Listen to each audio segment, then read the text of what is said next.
Hi. If there's one thing we can all agree on, it's that Mark Zuckerberg is the best. His beautiful eyes, his thin lips, his corporate mandated haircut, but most of all, his charisma. For as dreamy as this hunk is, recently he's made a teeny tiny little mistake that cost $80 billion. The Metaverse! You have almost certainly heard of it, but if you haven't, this was Mark Zuckerberg's and Meta's attempt at making the internet of the future. It was to be an expansive, interconnected web of apps, games, VR, work, socializing, you name it, it's in the metaverse. Unfortunately, Mark just took the metaverse out back and shot it in the head, so I want to get into how this disaster started, what it actually was, and what remains of it today. Meta's metaverse began in 2021, and I think to this day, there's still confusion around what it was supposed to be. That's probably because they did a very bad job explaining what it was supposed to be. I went back to find the video where they originally announced the metaverse. It's over an hour long, and they say so many different words, and yet they mean so little. I watched the whole video, and we're gonna watch the important bits together to figure out exactly what the metaverse was supposed to be. Because this was a pivotal moment for the metaverse. This video was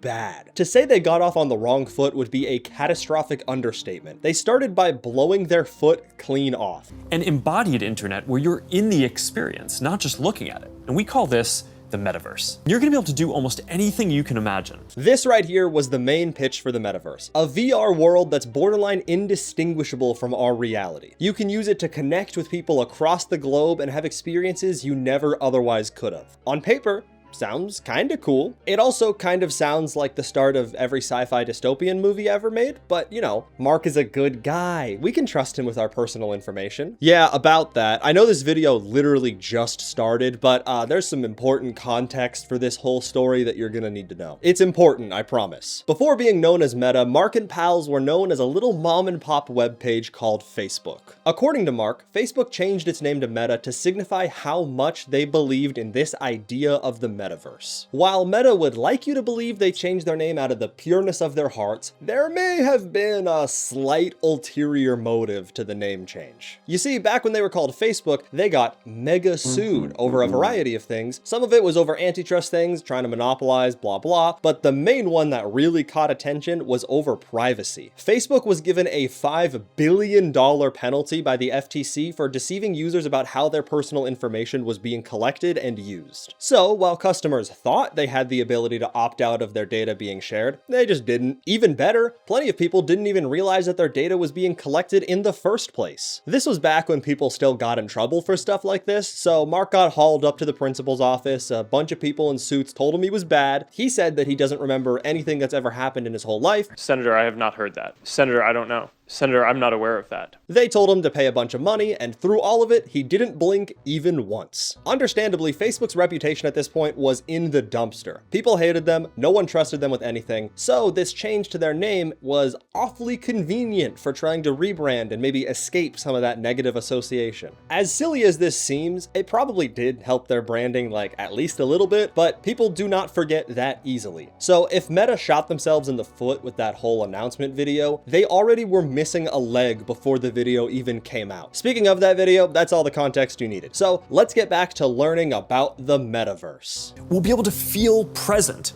like we're right there with people no matter how far apart we actually are. We'll be able to express ourselves in new, joyful, completely immersive ways. Only 2 minutes in, and there is a very clear theme in this video. It is just buzzword after buzzword. Connected, inspiring, privacy, virtual reality. It is getting very obvious very quickly that the ideas for the metaverse are just that, ideas. There is no new technology, and we are not even remotely close to anything that they show in this video. Look at this VR hangout idea. This woman is a fully realistic hologram of herself. She is either recording herself from every angle right now as she's in this VR, or she has uploaded a perfectly realistic hologram of herself to the metaverse, which is then perfectly tracking her movements down to the micro movements of her hands in order to make her play this game of poker. Except, oh wait, that's not a game of poker. For how immersive this is, they forgot to put community cards and chips on the table. I refuse to believe these people gathered gathered in the metaverse to play 5-card draw. Another reason I think people had such a hard time understanding what the metaverse was the dialogue in this video. You guys remember that meme that came out a while back with Mario as a AAA character? Bowser's castle should be just up ahead. I thought I smelled something burning. That's every line of dialogue in this video.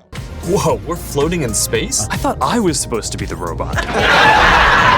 Pop quiz for the creative team behind this announcement. Do you think people like it more or less when every line of dialogue sounds like a lizard giving its best impression of enthusiasm? I'm gonna go ahead and guess less. Also, quick side note, the phrase metaverse was never trademarked by Meta. For a variety of legal reasons, blah blah, who cares? They don't have copyright over it, and they cannot control what anyone does with the name. That's gonna be important for later, so remember that. Don't forget. I'm gonna be so mad if you forget. Another funny bit in this video is just how desperately Mark tries to reassure everyone that the metaverse is gonna be super private. This guy will not shut up about how secure and private the metaverse is gonna be. He probably brings it up like 10 times throughout this long ass video. Privacy and safety need to be built into the metaverse from day one. Dude, no one believes you. He just keeps saying how private the metaverse is gonna be, like it's gonna magically wipe everyone's mind from Facebook selling their data like Pokemon cards a few years ago. It's like the business equivalent of getting caught cheating on your girlfriend and trying to convince her that it'll definitely never happen again. I know it worked for Sykkuno for some reason, but Mark's charisma stat is way too low to pull that one off. He's gonna need a lot more XP. Of course, privacy is important for building something like that, and maybe I'm just being too harsh on Mark. Maybe he's changed. So let's hear his bright ideas for the future of privacy in the metaverse. You want to know that you own your items, not a platform. Now, this is going to require not just technical work, like some of the important projects that are going on around crypto and NFTs in the community now. It's also going to take ecosystem building, norm setting, and new forms of governance. And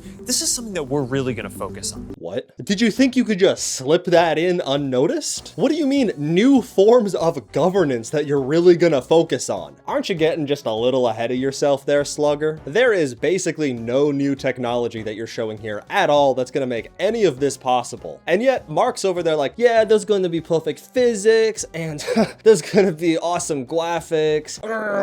I get to make all the rules. What's that? The ice cream truck! In a video that already feels like you're trying to become God and own all of us in the metaverse, the least you could do is not bring up new forms of governance, man. Be honest, Mark. Are you trying to create a dystopia like in all those sci-fi books? You can tell me. You know if you do that, a group of ragtag teens is gonna get together and beat you with the power of friendship, right? It's a bad plan. I know I'm being harsh on the metaverse so far, so I'm gonna give the one good idea that Mark has shown in this video. There are real studies that show having separate areas for things like working, relaxing, and sleeping are good for your mental health. By having a device that can instantly change your bedroom from an office into a lounge and back into a bedroom, it could be genuinely helpful for people with limited space. Now, is the idea of someone living their entire life in a little impoverished box with their only semblance of control being the glasses they wear on their face that covers their eyes? Yes, that is extremely dystopian, but better than just being in the concrete box, I guess. Listen, I'm playing devil's advocate here, and this is the only idea in the video they actually have the technology to implement right now, albeit poorly. Plus, by playing devil's advocate, I'll seem less biased when I bring up my next point. The last thing I'm going to talk about from this video is their idea of education in the metaverse, and I think this actually might be the idea I hate the most. In the metaverse, you'll be able to teleport not just to any place, but any time as well. Ancient Rome.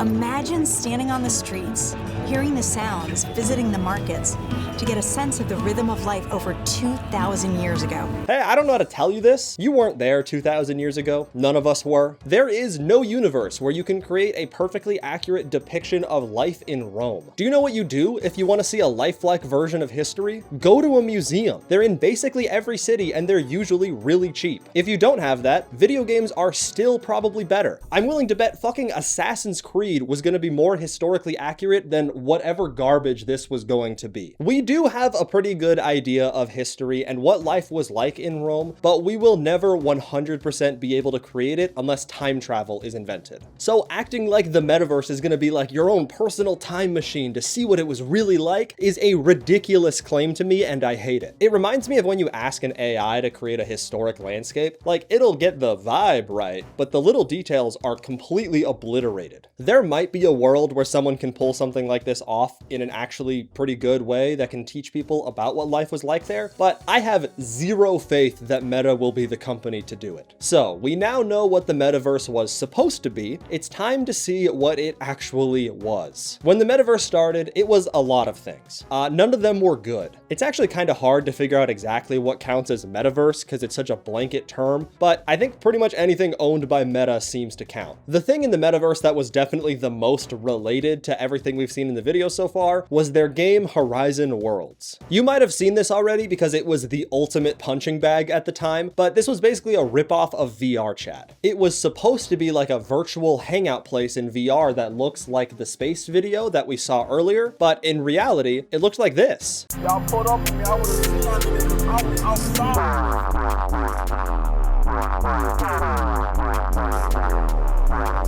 Pretty similar, right? I don't know how Horizon Worlds managed to get through the ideation phase. It was like VR chat, but their goal was to make it as lifelike and human-like as possible. There were a few problems with this. For starters, for most of its lifespan, the avatars didn't even have legs. Seems like an important oversight, but I digress. There were other issues at hand. Probably more importantly, VR still kinda looks like shit to this day. The graphics are not remotely close to looking realistic on consumer-grade headsets yet. If you ever look at VR gameplay, try looking into the distance and see what you see. It kind of turns into like a blobby mess. Same goes for close-up. If you get too close to anything, it turns into PS3 graphics. No matter how much effort they put into these avatars to make them look as human-like as possible, the hardware was just never there in the first place. But they didn't look good. They looked genuinely disturbing and uncanny. Even from a conceptual standpoint, this was such an embarrassing disconnect from what their audience was actually interested in. The whole idea of the metaverse was to create an online interface for people to connect in a way that feels face-to-face. Do you know how social, confident people connect with others in a way that feels face-to-face? They go outside. They talk to someone at the coffee shop they go to every day. They join a book club or a hiking group. VR chat very directly appeals to people who want a little bit more of a social connection, but maybe they feel a bit insecure, maybe they have trouble going out and talking to other people, or they just simply don't have access to those third spaces. Obviously, that's not everyone on there, but that is a significant part of their demographic. So for those people, being able to talk as a character that looks different from themselves is actually comforting, and they really like that part of it. Rather than just being a shitty, grosser version of what they look like in real life, someone choosing an avatar can actually tell you a lot about their personality. I know from personal experience, I feel infinitely more connected to my friends seeing just the little icon they chose for their Discord profile picture than I would seeing one of these fuckers pop up every time they spoke. And my friend's profile picture is currently set to a picture of a donkey getting hit by a train. By making Horizon Worlds a VR chat clone where you poorly try to replicate real life, you are both alienating people who would actually like to connect in real life and the people who feel more comfortable with a little bit of a barrier for connection. It's a lose-lose. Who did you think your target audience was? This is an extremely important concept if you're someone who's trying to make anything that requires someone else's attention to be on it. If you're making a kids show, you don't put gore in it because they'll stop watching. If you're making a Dark Souls game, you don't make an easy mode because you'll get death threats. Nothing is for everyone, and by trying to cast an impossibly large net, everyone will slip through the holes. That's why when you launch any type of new product, you need a target audience. Target audience seems to be a phrase that was not brought up a single time during the creation of the metaverse. Their VR chat clone wasn't working, so what else did they try? Let's start appealing to NFT guys? Got it. The plan was to appeal to crypto bros. They had already dipped their toes into the crypto space with some crappy coins before, so maybe this was the time to expand. After all, what could go wrong? So they put their heads together. What virtual asset could we create that would have just as much value virtually as it would in real life? That's it, land! So they started selling virtual land. And people bought it. As of the making of this video, they're trying to shut Horizon Worlds down. And yet, I can mosey on down to Metaverse real estate properties and pick up a fresh GTA Plaza estate on Fashion Street in Decentraland right now. These properties sold for thousands of dollars, and I saw some sources saying one of them sold for 24 million. This was around the peak stupid of the crypto craze, so I'm sure that's how they got a lot of people suckered into it. But guys, really? Virtual land.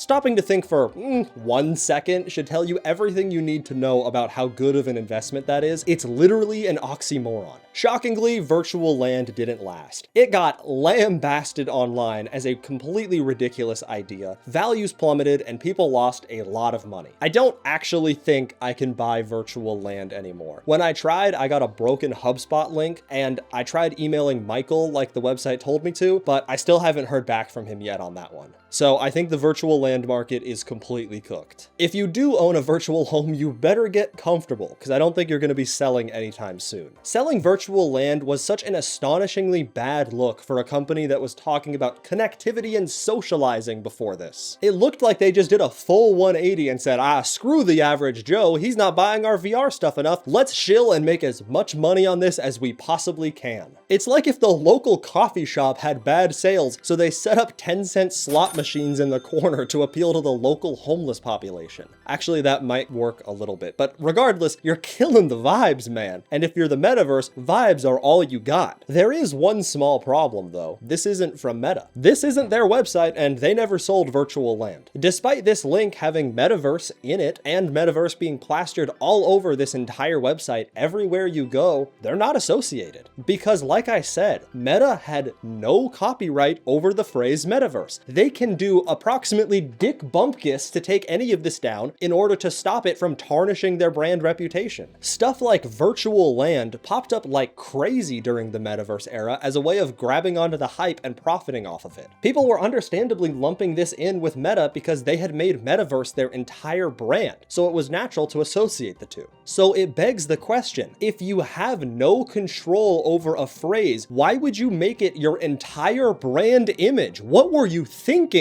Mark? Okay, fuck, everyone thinks we sold virtual land and scammed them out of all their money. Now they're pissed at us. VR is a disaster. Where the fuck did John go? We need ideas. Fuck. John's dead. What do we do? He was our best employee. What do kids like now? Roblox. Kids love Roblox. Fuck it. Let's do that. So the metaverse became Roblox, or at least that's what it seemed like on the outside. Once again, Meta did not have that much to do with Roblox. As a matter of fact, they didn't even do that much with the metaverse in general. All they did was popularize the term, irrevocably tie their brand name to it, and proceed to plummet reputationally as everyone used metaverse in every scam project. The phrase metaverse basically just means digital connection. From what I've found, Roblox and a bunch of other companies started latching onto the phrase because of the hype at this time in order to squeeze out whatever value they could. I would have to imagine alarm bells were fully blaring at Meta headquarters at this point because there was no brand consistency whatsoever. No one knew what the hell the metaverse was supposed to be or do, and it had been around for like 2 years at this point. Meta was still kind of trying and failing to do VR and AR technology. They were dabbling around with AI, they dabbled with those crypto coins I talked about, but there was really no success on their end. During this time, Roblox became the central hub for metaverse branding. Walmart had a game for some reason. I think like Nike and Gucci also had games. Don't fact check me on that. But despite all these companies slapping metaverse on all their branding, Meta still wasn't involved. The closest thing they had to involvement with Roblox was that it was available on their VR headsets. That's it. This was extremely confusing for anyone who was not super dialed in, including myself. Up until I started researching this video, I really believed virtual land and the Roblox metaverse stuff was all at least associated with Meta in one way or another. I didn't think they were completely unrelated, that's for sure. I cannot fathom how they changed their entire company name to be revolving around the metaverse without having control over the phrase. There's a reason Disney does everything under the sun to extend copyright law to prevent their characters from becoming public domain. Obviously, Disney cares a little bit more because they are characters that they really rely on, but counterpoint, Meta is named after the metaverse, so I think it's pretty damn important for them too. If anyone can do anything they want with your brand image and you can't stop them, your brand can very quickly become associated with some unsavory things, which is exactly what happened. I think they probably figured it out around this time too, because the general vibe around the metaverse started to shift from trying to make VR and AR technology to, we'll just get anything we can out of this right now. This ship is sinking. As it turns out, anything they could do was basically nothing. Tragically, they announced earlier this year that Horizon Worlds on VR is going to be getting shut down and moved to mobile only. They did get enough backlash from the remaining 3 players to walk this back, but it's still a bad sign. Also, mobile only. Sorry, can anyone tell me, like this is a real question, who is playing Horizon Worlds on mobile? What is going on here, guys? This leads to the final thing that the metaverse was, a money pit, an $80 billion money pit. The section of Meta that was dedicated to creating this VR and AR tech was called Reality Labs. You might know them as Oculus, but they were acquired by Meta and then they changed their name. Over the course of their 5-year journey, Reality Labs lost $80 billion for Meta. How did they spend this money? Presumably on trying to develop new technology, I guess? I'm honestly not sure. I don't know how much developing VR costs. Presumably, it's pretty expensive. For my money, I would say Oculus being acquired by Facebook very directly contributed to their decline. The transition from Oculus to Meta was not smooth. People who had previously purchased Oculus headsets had to go through a bunch of updates and hoops in order to turn their Oculus headsets into Meta headsets with a bunch of new drivers and menus and all that. So these people who just bought headsets because they wanted to play cool games were now forced into the Facebook ecosystem.